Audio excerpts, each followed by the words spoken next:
So our next life process is transport system. पहला आपने study किया न्यूट्रिशन, सेकंड किया रेस्पिरेशन, तो अब थर्ड सिस्टम शुरू कर रहे हैं सर्कुलेटरी या transport system in an organism.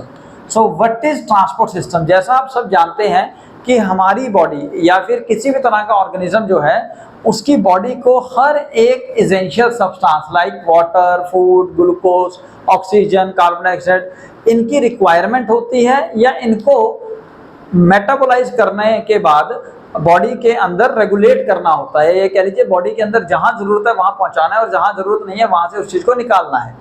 ठीक है, इसका एग्जांपल ले सकते हैं आप, जैसे हम ये कहें कि सपोज कोई सब्जी उगी कहीं पे है, मतलब ग्रो कहीं पे हुई है, वहां से पहुंच के आपके प्लेट तक तब पहुंचेगी जब वो मार्केट से होते हुए आपके किचन में आएगी और वहां कुक होएगा, है ना। तो फार्मर के फार्म से लेके आपके घर तक पहुंचने के इस प्रक्रिया को ही हम ट्रांसपोर्ट कह देते हैं। ठीक है जी। इसी तरह से हमारी बॉडी के अंदर भी एक जगह पे कोई चीज बनेगी, उसकी रिक्वायरमेंट कहीं और होगी, तो उसको कैरी करके लेके जाया जाएगा बाय आवर सर्कुलेटरी सिस्टम। जैसे ह्यूमन बींग्स के अंदर आप सब जानते हो ब्लड एक्ट करता है एज अ सर्कुलेटरी फ्लूइड, जो कि कैरी करेगा फूड को, ग्लूकोज को, ऑक्सीजन को, कार्बन डाइऑक्साइड को। So what do you mean by the transport system? So some arrangement is required in the body of an organism to carry certain essential substances so that each and every part of an organism or cell of an organism will get these substances. अब transport system को जैसे मैंने आपको बताया circulatory system कहते हैं, जो कि one of the important life process available है। तो transport system in the plants के अंदर जो ट्रांसपोर्ट सिस्टम है वो लेस इलेबोरेट है, less developed है as compared to the animals including human beings, because plants move नहीं करते, they do not move, hence the need of energy to the plant is very less as compared to the animals. Similarly जब energy कम requirement है तो उनकी body के अंदर जो life processes हो रहे होंगे बाकी सारे वो भी थोड़े स्लो रेट पे हो रहे होंगे, hence they need lesser of the essential substances to carry through the body parts. Plant transport क्या क्या करता है? सबसे पहले आप समझिए प्लांट ट्रांसपोर्ट करता है सैप को।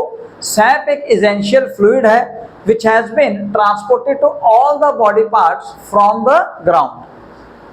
Then food and the phytohormones, they are the hormones which are formed inside the plants. Plant के अंदर जो हार्मोन्स बनते हैं उनको हम फाइटोहार्मोन्स बोलते हैं। मतलब तो फाइटोहार्मोन्स और फूड को कैरी किया जाता है to all the body parts from the where they are formed, जहां वो बनते हैं वहां से सारे बॉडी पार्ट्स को।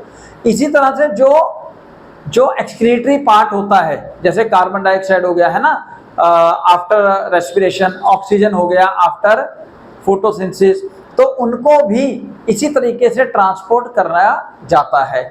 तो सैप क्या है? जैसे मैंने यहाँ पे आपको बताया, it is an essential fluid which is a mixture of water and nutrients taken up by the xylem tissue. So xylem tissue is the responsible for the transport of water and nutrients in the plants.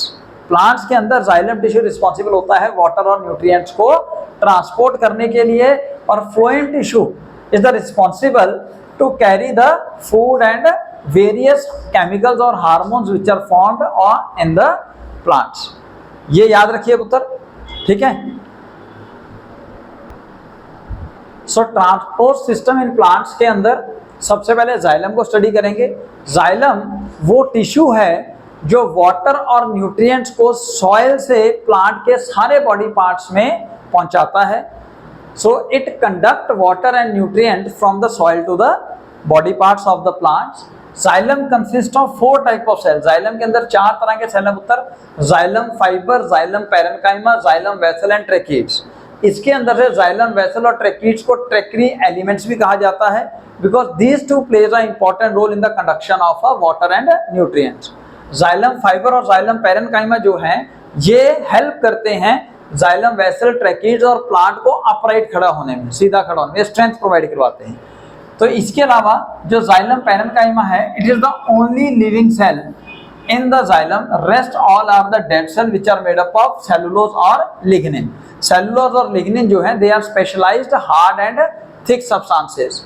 So सबसे पहले xylem vessel study करेंगे. You can see xylem vessel. Xylem vessel is made up of dead cells which are lignified and also made up of cellulose. तो ये जो इनकी cell wall है ये lignified होती है, सेलुलोज से बनी होती है और इन बिटवीन किसी भी तरह का कोई साइटोप्लाज्म नहीं होता. So that this xylem vessel run through the plant from root to the all body parts just like a drain pipe.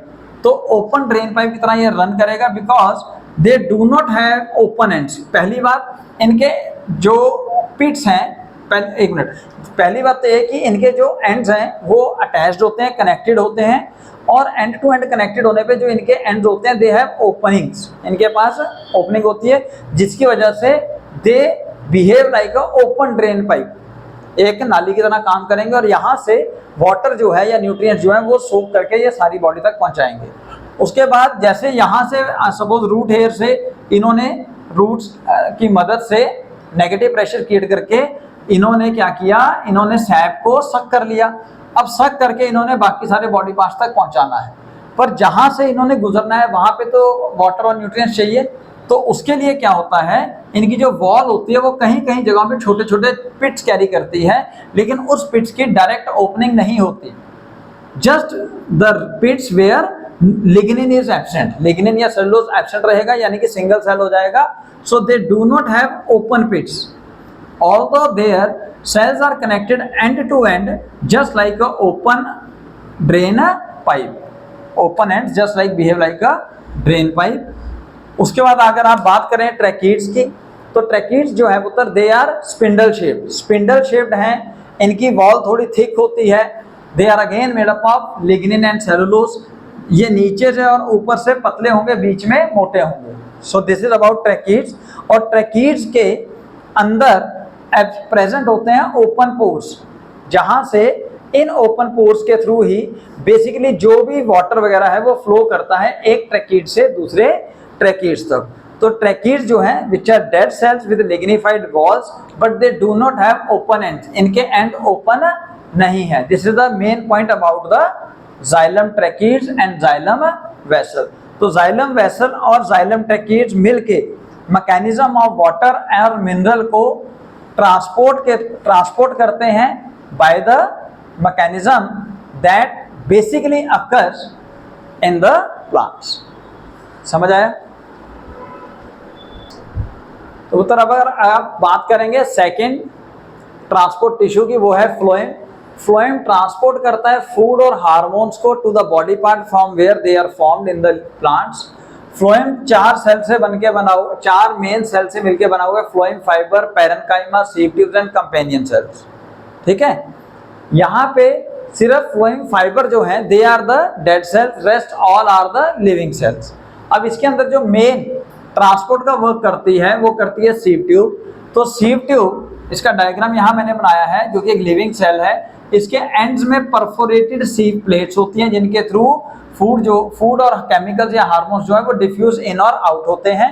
और इनके पास अवेलेबल होता है अपना एक सीव ट्यूब के अवेलेबल होता है एक कंपेनियन सेल, और उस कंपेनियन सेल के अंदर प्रेजेंट होता है न्यूक्लियस और ऑर्गेनेलिस जो कि एनर्जी प्रोवाइड कराते हैं या सारे के सारी रिक्वायरमेंट्स पूरी करते हैं आपके सीव ट्यूब की for the function to perform.